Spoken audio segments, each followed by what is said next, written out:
So, some closing thoughts. This has been in the news a lot lately, the new Secure Act overview. We just wanted quickly to kind of highlight some of the things that may or may not affect you. RMDs moved from the age of 70 and a half to 72, and this is a great thing. Remember, the required minimum distributions is a way for the government to make sure that they start getting tax on their money. All the money you have in your retirement accounts, you have to start taking it out, and they get their tax revenue. They don't care about Roth IRAs because there's no taxes due to them, but traditional IRAs, there is in pension plans. So at the age of 70 and a half, if you turn 70 and a half in 2019, you have to take your required minimum distribution. If you did not, you now won't have to take your RMD until age 72. So you get 2 extra years to have that money grow tax deferred, and that's a good thing. We love growing money tax deferred. There was a cap where you couldn't contribute to an IRA beyond the age of 70 and a half. That's been removed. So if you're working, you can contribute to an IRA no matter how old you are. Mrs. Danahy just put some money into her IRA, and that's a good thing. 529 plans. We're very much in favor of 529 plans. That's where if you're saving money for your children or grandchildren, 529 plans is really the best way to do it. You get a tax deduction, New York State tax deduction for up to $10,000. That's $700-800 savings by putting money away for your children. The money grows tax deferred. It won't be taxable if it's used for qualified expenses, but if it does, let's make believe your child or grandchild gets a full ride to their favorite college and they don't need this money, you can use it for another child or grandchild, or you can just take the money out. You'll pay a little tax on the growth. So we're very much in favor of 529 savings plans, but one of the new rules is now you can put $10,000. For those of you that have student debt, and some of you might, you can literally contribute tomorrow $10,000 to a 529 plan and get that New York State tax deduction, $700-800, and then take it out the next day to pay towards student debt. So you just have the government helping you out, New York State helping you out $700-800. That's new. $5,000 withdrawal from your 401k for the birth of a child or adoption, which is new, and required inherited IRAs. You used to be able to, if you by chance, non-spouse. So a non-spouse inherited IRA from your grandparent, from your brother, sister, whatever. You could take that. You used to be able to stretch the payments over a lifetime. Now you have to have the money basically taxed within 10 years. So you have to take that money within 10 years. Another way for the government to get their tax money. Now this is where Marty and Ryan say, oh, Steve, you're going to show your favorite slides again? Yep. The next 3 slides are my favorite slides. Greg, can you get me a bottle of water, please? Frankie, can you get me some water? So the next 3 slides are my favorite slides. I always say, you hear me say often, no matter what happens, the stock market, I guarantee you, when you signed on, I guaranteed you that you would lose money.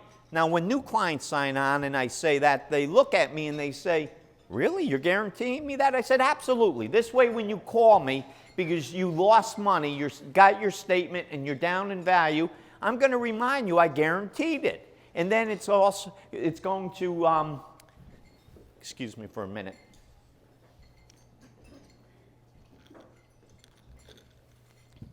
Thank you, Sean.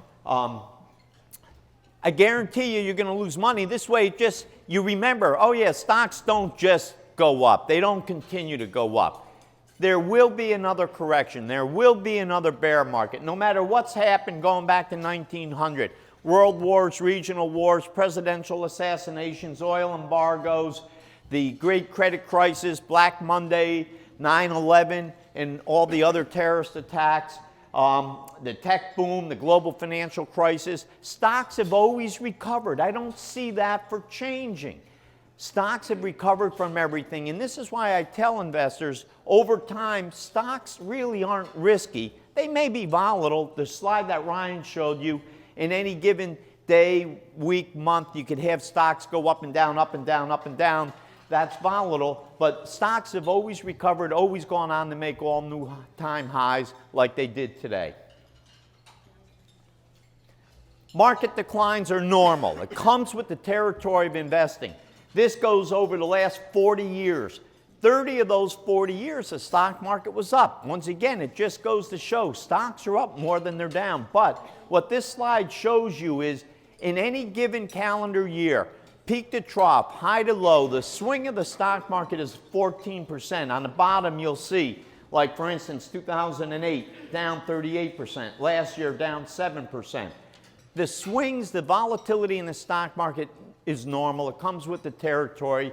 This is why we always tell clients, if you need money over the next 2 years, we want to take it out of the stock market, put it to the side, because when that next correction comes, when that next bear market comes, we don't want it to affect whether it be paying for college, retiring, a second home, whatever it might be. Any money that you need over the next 2 years, we don't want to get greedy. We want to have that money put aside. And then, as Ryan said, it's not timing, it's time. The first 1 year chart all the way on your left shows 1 year returns in stocks. You can go up as much as 47%. This is a statistic going back to 1950, or down 39%. Bonds can make as much as 43%, down 8%, and a balanced portfolio up 33% or down 15%. That's in any one given year over the last several decades. But as you can see going to the right, 5-year, 10-year, 20-year rolling periods, stocks get less risky. With time, stocks haven't been a bad place to be invested. And this is just a chart to show you that most people are investing for longer than 5 years, in 5, 10, 20-year rolling periods going all the way back to 1950. So 1950 starts a new rolling period. 1951, a new rolling period. You get the picture. Stocks aren't that bad. And as Ryan pointed out, a diversified portfolio is pretty good. So this just shows you that over time, don't be afraid of stocks. So those are my 3 favorite slides. I can almost assure you, you will see this again updated for next year. Now, the best advertised recession that we've never seen happen over the last few years. How many times have you heard recession, recession, recession, recession? Well, it hasn't happened, and we don't see it happening anytime too soon. And when it does happen, we're not all that worried about it because it comes with the territory of being invested, and it happens over time. Now, recession happens because we have an inverted yield curve, which we had for a couple minutes not too long ago. We had it for a couple days not too long ago, but it was temporary, went away. You also look at unemployment being low. Well, unemployment is low, 50-year lows, but more and more people are finding jobs. Not only are they finding jobs, but they're getting paid more. Another signal that we look at. The good news is they're getting paid more, and they're not getting paid more in a drastic way. Hourly wages aren't really going sky high, and that's something that makes us feel a little bit more comfortable. If you go back, you have rising inflation. Inflation right now is about under 2%. It's been like that for quite some time. That's why for those of you that are conservative investors or savers, you're not getting any money in your savings accounts, CDs, or bonds because interest rates are low.